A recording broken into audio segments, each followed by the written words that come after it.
Why do we even need the guns? Was the first question I asked as my supervisor went over the protocols. The room is empty, right? It's just in case anyone tries to enter or leave the room, he responded coldly. Leave? Don't worry about it.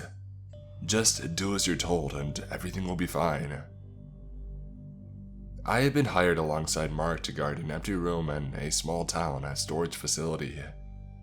To the best of my knowledge, it had just appeared one day out of nowhere.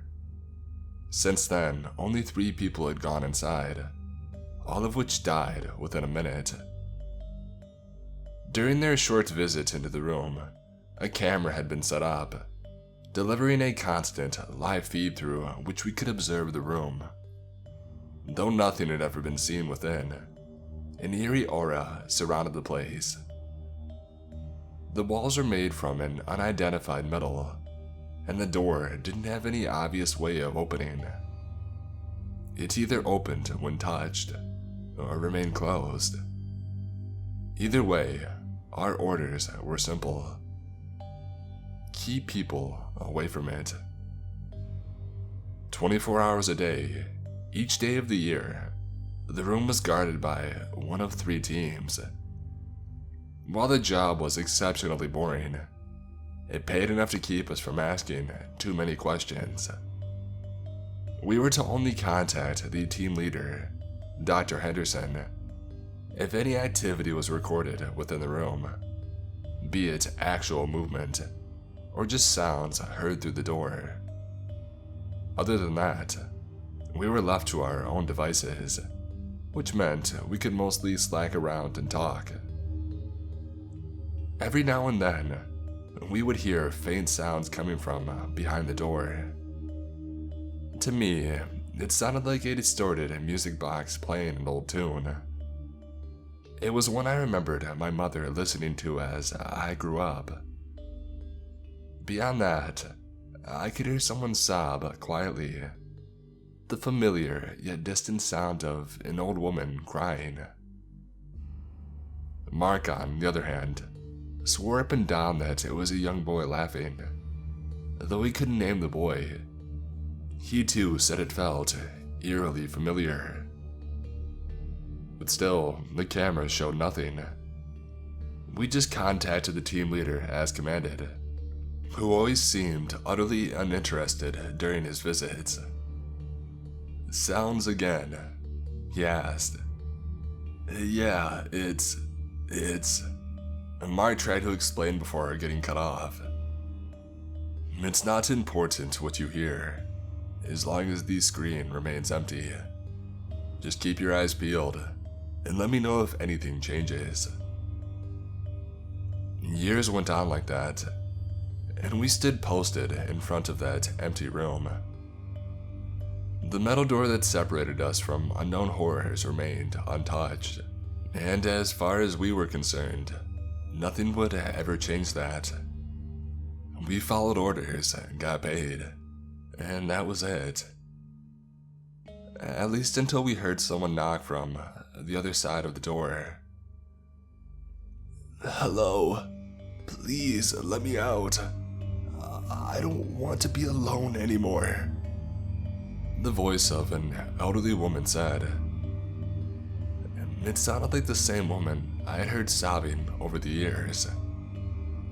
The tune of that damn music box kept playing in the background. Those 2 facts really reminded me of my mother, which was an impossible thought, as my mother had died years earlier. Do you hear that? I asked Mark, who seemed transfixed by the sound himself. Yeah, he responded with barely a whisper. I'm calling the doc. He better hear this, I said as I redirected my attention towards the empty screen. I picked up the emergency phone and just pressed 1. It prompted an alarm that immediately alerted the team leader. We had already been through the procedure enough times to make it an unimportant event. But still, something was different. Despite the sounds we had heard over the years, no one had ever knocked on the door. "Oh God, it can't be," I heard Mark say in the background.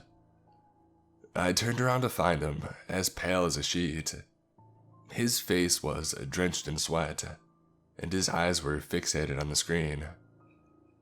I took a few steps closer, just to make sure my eyes weren't deceiving us both. There was something inside the room. At first, I couldn't tell exactly what it was. It looked sort of like a deformed chair, as if someone who had never seen a piece of furniture before had been instructed to put a chair together. On top of it lay a music box. Before we could discuss the thing that had appeared inside the room, Dr. Henderson entered the storage facility, wearing a tired expression on his face. "Report," was all he said as he greeted us. "There's something inside the room. It's, I tried to explain before another bout of knocking shut me up." The sound seemed to wake the doctor up a bit. Though he still didn't look too concerned, he at least decided to stick around. It wasn't until we got a glimpse of the live feed before he froze dead in his tracks. No, he mumbled. With that, the image on the screen got replaced by static. Whatever was in the room had interfered with the feed. "Just let me out. It's so cold in here," the voice said through the door. I could see the doctor getting more nervous by the second. The blood had drained from his face, and pearls of sweat had formed on his forehead. He picked up his own phone, ready to call for reinforcements. But just like the live feed, the phone refused to work. "Hey Doc, what's going on?" I asked. Mark hadn't spoken a word. He just stood there, hypnotized by the static-filled screen in front of him. You two stay here. I'm gonna go get the cleanup crew," our doctor stuttered. "Don't open the door. Just stay here and make sure nothing gets in or out." He rushed out of the building as he continuously tried to call for help with the broken phone. Once gone, Mark and I gave each other a quick glance before another knock redirected our attention to the door. "Do you see him?" Mark asked after a moment of silence. "Him? What are you talking about?" He nodded. "It was Alexander. It was my son." "Your son that went missing 7 years ago?" I asked, confused. "I need to get him out of there," Mark said in a panic. And with that, he rushed to the door and tried to figure out how to open it. "Mark, wait!" I shouted. He ignored me, and when he couldn't find any feasible way of opening the door, he prepared to kick it in. "Stop it!" I ordered as I pointed my rifle in his direction. "Please, he's trapped in there," Mark pleaded. "It doesn't make any sense, Mark. Your son is dead. How could he possibly be inside that room? I can't lose him again. I just can't." His words were oddly rid of emotion, as if his words weren't his own. "Mark, you're not yourself. Please, just calm down and let me deal with this." Surprisingly enough, he complied with my demand. But still, I needed to get him safely away from the door. While I didn't have anything to tie him down with, There was a closet around the corner that I could lock him inside. "Just take a few steps back and come with me," I said carefully. He nodded without arguing, and I started to relax. I lowered my rifle ever so slightly and gestured for him to move away from the door. He turned around, and before I could react, he picked up a chair and he threw it at my face. One of the legs hit me in the eye, and I immediately fell to the ground. As I lay there in agony, Mark took the opportunity and he jumped on top of me, and then he swiftly hit me over the head with his own rifle. While I was in a haze, Mark tied me down to the same chair he had thrown at me. I didn't even know where he had gotten a rope from, but I was absolutely stuck. "Mark, don't do this. The doctor will be here with help any second." By then, the knocking had turned into hammering, and the pleading voice was screaming to be let out. Mark had tears streaming from his eyes. I knew we weren't hearing the same sounds, but I needed to get through to him. "Please," I begged. "Whatever's in there, it's not your son." "Shut up. I need to do this." He was clearly crying, yet his words carried no emotion. Again, he tried to open the door. That time, he merely had to touch it before it just swung open. On the other side, it only revealed a pitch-black void of darkness. For a moment, Mark just stared at the emptiness. The music box had stopped playing, and the woman begging to be let out had been silenced. "I'm so sorry," he said, before something violently pulled him into the room. As he vanished, the void seemed to pour out into the rest of the storage facility. All light that had previously occupied my surroundings was eaten up by the ever-expanding darkness. Once it had passed me, I felt the temperature drop to 0, muffling each and every sound in the area. "Mark!" I called out, still stuck in my chair. There I sat in absolute silence, praying that the doctor would return with reinforcements. I could hardly see 2 feet in front of me, but there was definitely something moving around in the room. Just vague shapes emerging through the door, producing wet footsteps as they walked in my direction. I didn't dare to make a sound.